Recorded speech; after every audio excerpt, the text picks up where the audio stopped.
Good afternoon. I'm Captain America and he's Tyler Kelly today. And we are in 2 Chronicles chapter 9 verses 29 through 31 and chapter 10, 8 through 11. Tyler? Now the rest of the acts of Solomon, first and last, are they not written in the book of Nathan the prophet, in the prophecy of Ahijah the Shilonite, and the visions of Iddo the seer concerning Jeroboam the son of Nebat? Solomon reigned in Jerusalem over all Israel 40 years. Then Solomon rested with his fathers, and was buried in the city of David his father. And Rehoboam his son reigned in his place. Verse 8. Dun dun dun. But he rejected the advice which the elders had given him, and consulted with the young men who had grown up with him, who stood before him. And he said to them, What advice do you give?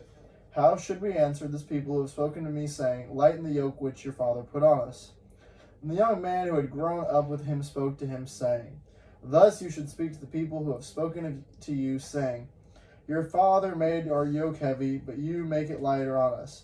Thus you shall say to them, My little finger shall be thicker than my father's waist. And now, whereas my father put a heavy yoke on you, I will add to your yoke. My father chastised you with whips, but I will chastise you with scourges.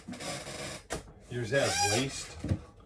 Yes. My little finger will be bigger than my father's waist. Yep.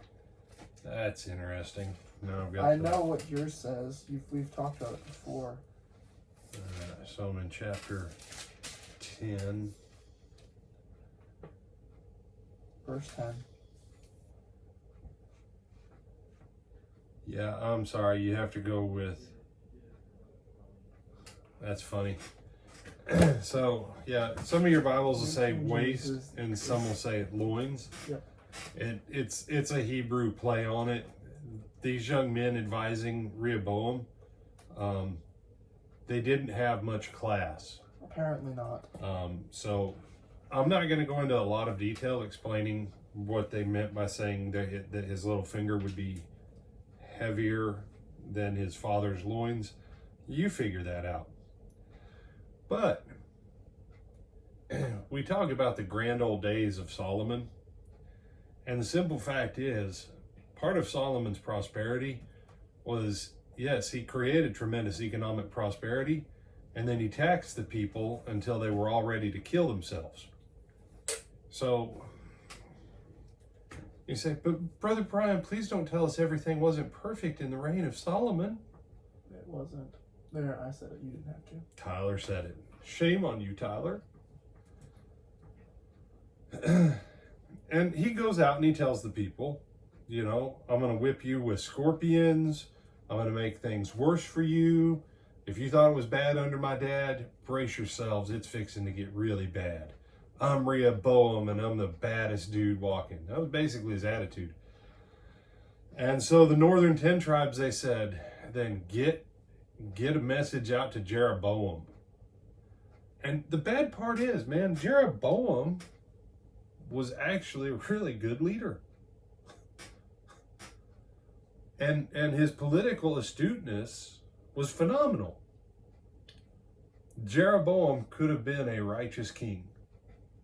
He really could have. And he could have changed the course of the northern 10 tribes. But he doesn't. But when you ask how did the Civil War, how did the split in the north and the south, the 10 tribes and the 2 tribes happen? Because Rehoboam had no class, no decorum, no discretion, and no good sense.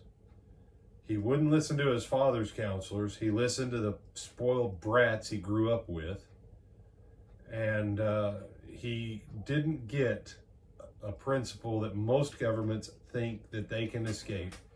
And that is, if you tax people too high, there will come a time where they will revolt.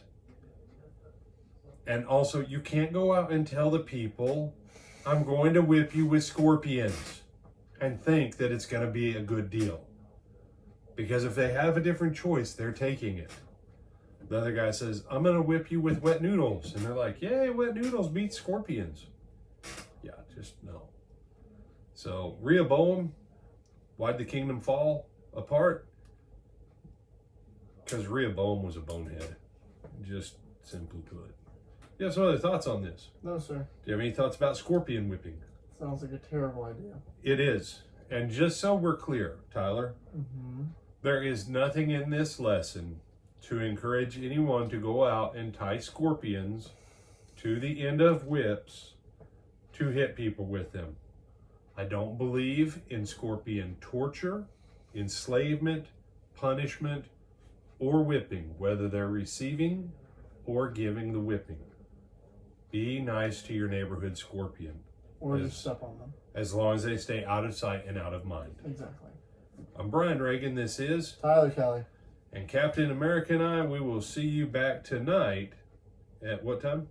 8 o'clock. All right. Since he just answered that question, he has now taken ownership of being Captain America of Lake Butler. Again. You took it at the beginning of this lesson. Well, you know, but isn't that the beauty of superheroes? They change. Mm-hmm. I'm the old version, you're the young version. Cool. I'm the broad-shouldered version, you're not as broad-shouldered. There you go. And with that, good afternoon.